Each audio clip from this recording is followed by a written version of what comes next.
Salut à tous, bienvenue sur Parallax pour aujourd'hui découvrir un jeu très particulier. Vous l'avez vu, il s'agit d'Asuras Wrath. Ces images sont issues de la version PS3 et on entre directement dans le vif du sujet, ou plutôt on passe par les menus un petit peu avant parce que je voulais vous dire que ce jeu respecte le joueur. Vous voyez, là on est dans les trophées, c'est quelque chose de tout à fait classique les trophées, mais à chaque fois vous avez une petite image. Mais on va découvrir un petit peu tous les bonus que vous allez pouvoir débloquer dans ce jeu au fur et à mesure de votre progression.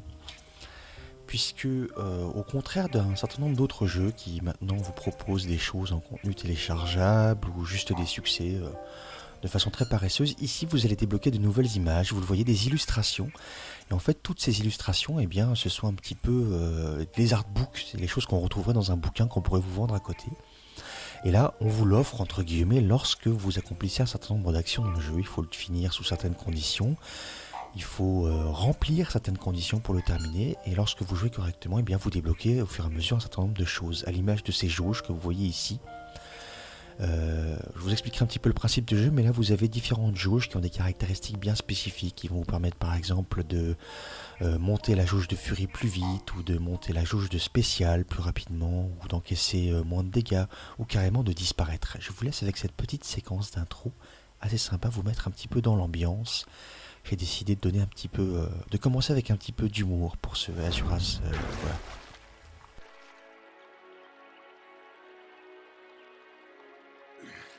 What?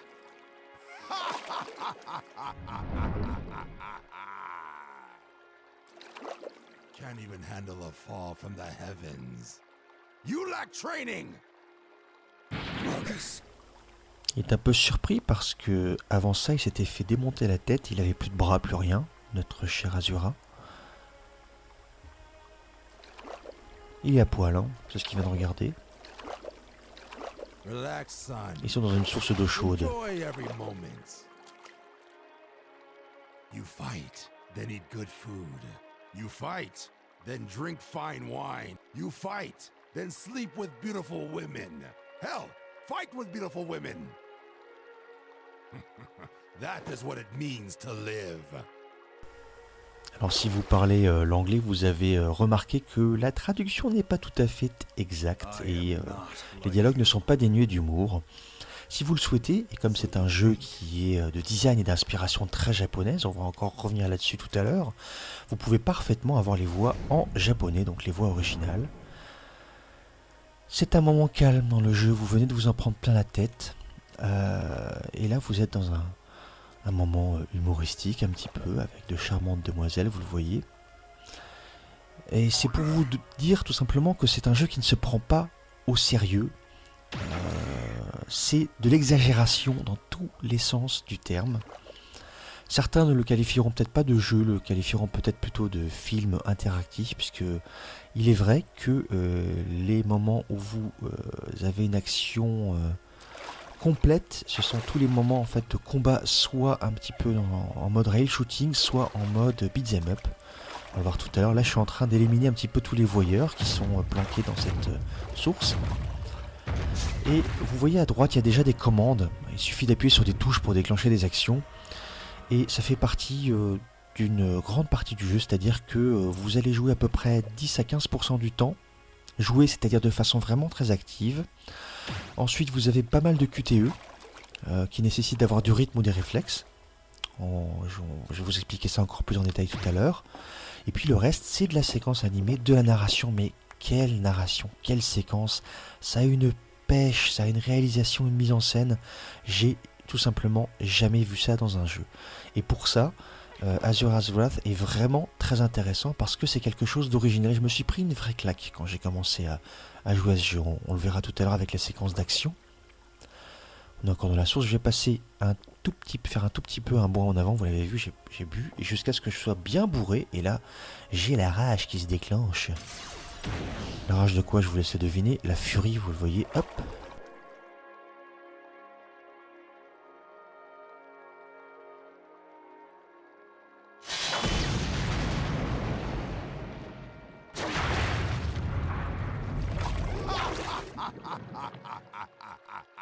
Voilà, c'est juste démentiel. Enfin, moi je trouve ça trop bon niveau humour, niveau mise en scène. Alors, vous voyez cette cutscene là? Ce genre d'interlude, c'est tout à fait typique des animés japonais. En général, il y a les pubs entre les deux, et là, c'est des interludes que vous avez très souvent, et ça appuie un fait, c'est que le jeu est construit exactement comme un animé, comme un shonen. Il y a vraiment beaucoup d'inspiration manga, beaucoup d'inspiration animée là-dedans. C'est découpé comme ça, vous avez à chaque fois des sutras qui sont autant de chapitres en fait dans le jeu. Et on a vraiment l'impression d'assister à différents épisodes d'un animé style à la Dragon Ball, sauf qu'évidemment beaucoup plus précis, beaucoup plus découpé, beaucoup plus péchu, beaucoup plus beau, il faut le dire, mais dans l'esprit c'est un petit peu l'exagération qu'il y a avec des coups qui détruisent des planètes, des choses comme ça. On est vraiment dans cet ordre-là avec Asura's Wrath. Et la séquence animée, vous l'avez vu, j'ai un petit moment des QTE avec les touches qu'il faut actionner au bon moment, et le combat que vous avez vu juste avant. Grosso merdo, j'ai des attaques simples à enchaîner avec le cercle, des attaques puissantes en appuyant longtemps sur le cercle, le saut avec la touche X, et une attaque spéciale avec la touche triangle. Là je vais un petit peu troller, je vais être assez mauvais avec ce rhinocéros qui est corrompu. Il va s'agir de lutter contre la corruption de la planète et de certaines personnes. On verra ça tout à l'heure puisque je vais vous faire le début du jeu en fait en deuxième partie de vidéo. Alors vous voyez le triangle là, quand l'adversaire est au sol, vous actionnez, vous entraînez une attaque spéciale qui est à actionner avec le triangle, et j'ai un refroidissement, j'ai un cooldown. C'est l'espèce de petite jauge qui est apparue au centre de l'écran une fois que j'ai fait mon attaque spéciale. Et tout le gameplay est axé autour de ça, c'est-à-dire qu'en haut vous avez deux jauges, la verte qui représente ma vie, la rouge qui représente la furie, et la furie va se remplir en attaquant et en accomplissant un maximum d'actions spéciales avec le triangle qu'il faut actionner au bon moment, c'est-à-dire lorsque la jauge de sutra que vous avez tout à fait au milieu en fait est pleine. Là je viens de la vider, je ne peux pas l'utiliser, et mon adversaire de toute façon est déjà au sol, il est déjà détruit. On continue à progresser, on voit un petit peu ce qui va se passer après la zone de combat suivante. Alors j'ai des attaques à distance également. Vous avez vu que j'ai pu utiliser une espèce de viseur, je peux balancer des boules de feu de façon ciblée, ou alors les balancer ici en attaque de zone. Et mine de rien, ça permet en phase de beat'em up, comme ça, beat'em all, d'avoir un nombre d'actions assez varié et une action assez frénétique. Donc le triangle il apparaît dans deux situations, soit mon adversaire est au sol, soit je peux effectuer des contres, c'est-à-dire juste avant l'attaque d'un adversaire, utiliser le triangle. Et là j'ai pas besoin d'avoir la jauge qui est chargée lorsque je fais des contres. Là vous voyez la touche X qui apparaît régulièrement, c'est quand je me fais frapper, je peux récupérer plus vite, ça me permet d'encaisser moins de dégâts et de récupérer rapidement. Là vous l'avez vu, j'ai fait un contre. Quand j'ai pris mon adversaire et que je l'ai secoué, c'est que j'ai utilisé un contre. Je saute là pour éviter l'anneau. Hop, ça c'était un contre, le triangle, j'ai pas actionné suffisamment vite, pas réagi suffisamment rapidement. Ça c'est une récupération, vous voyez, il y a l'angle de caméra qui a changé. Le rhino au sol, je vais essayer d'enchaîner, voilà, je vais enchaîner avec l'attaque spéciale, et là tout le monde va valser en l'air. Vous avez vu, les combats sont extrêmement dynamiques, il y a des zooms, des dézooms de caméra, des changements d'angle au moment où je déclenche mes attaques spéciales, c'est hyper dynamique, et encore là vous n'avez rien vu. Il y a des scènes qui sont beaucoup plus impressionnantes, ça c'est vraiment la base, le minimum de ce que vous avez dans Asura's Wrath. On n'est pas dans le niveau de technicité d'un Bayonetta par exemple, c'est beaucoup moins technique, mais par contre c'est largement, à mon sens en tout cas, plus spectaculaire grâce à ces artifices de mise en scène, aux effets de lumière, aux effets spéciaux. C'est extrêmement dynamique. Là je vais essayer de vous montrer un compte, donc je me suis laissé taper un petit peu. Voilà, une fois que votre jauge de furie est remplie, vous déclenchez avec R2 une furie, et généralement après cette furie, il y a des QTE. Là on n'en a pas, il a suffi d'exploser un mur.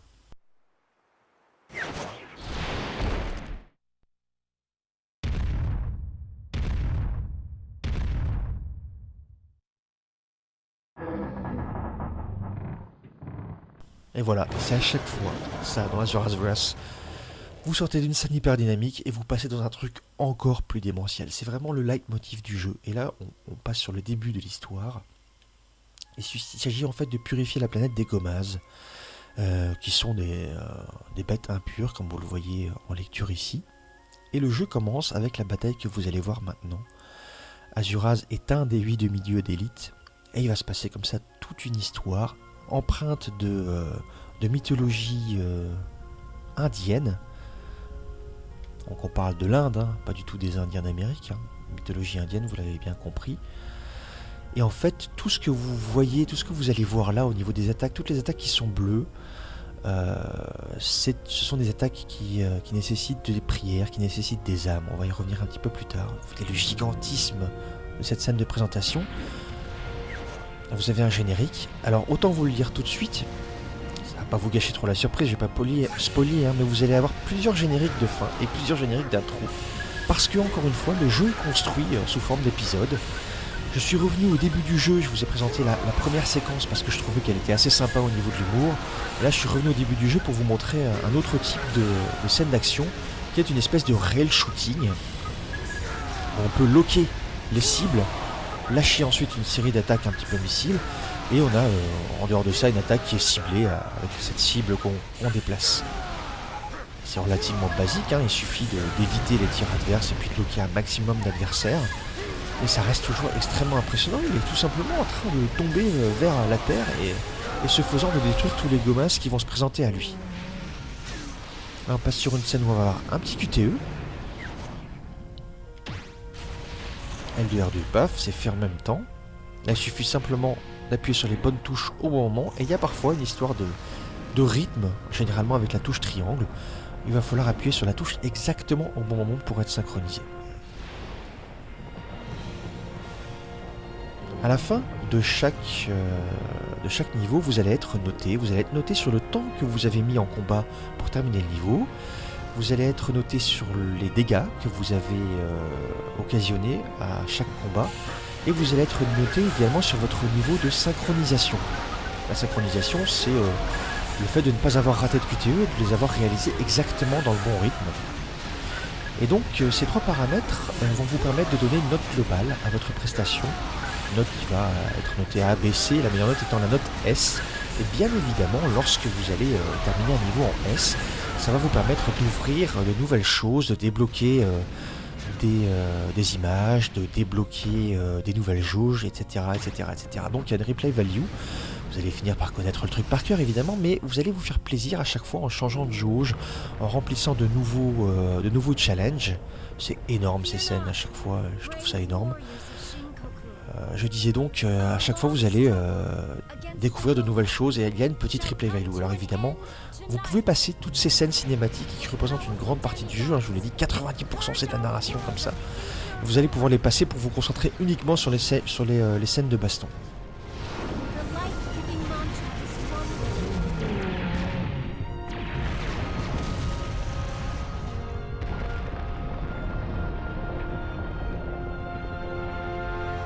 Alors c'est juste dantesque, c'est vraiment incroyable.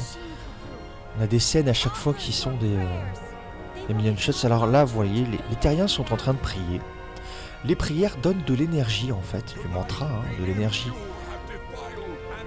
à ces demi-dieux que vous avez en face de vous, qui sont tous les 8 présentés dans cette scène d'introduction. Vous le verrez pas parce que je l'ai coupé. Mais leurs âmes aussi, lorsqu'ils meurent, sont collectées et servent de munitions et de puissance aux forces qui vont combattre les Gomaz.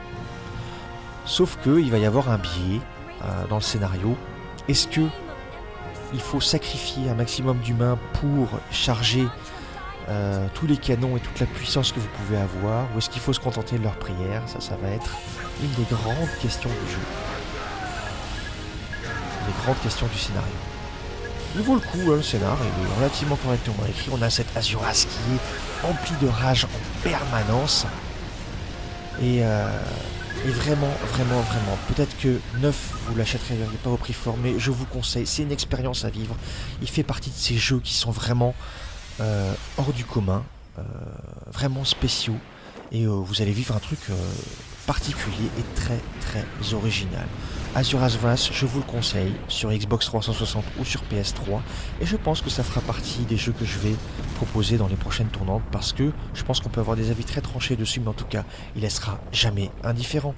Merci, à bientôt, je vous laisse apprécier la fin, encore une fois, vous allez avoir un twist, encore une fois, ça va être dantesque, mais je vous assure, vous serez encore surpris après ça. À bientôt, ciao ciao. Behold, it is Vlitra!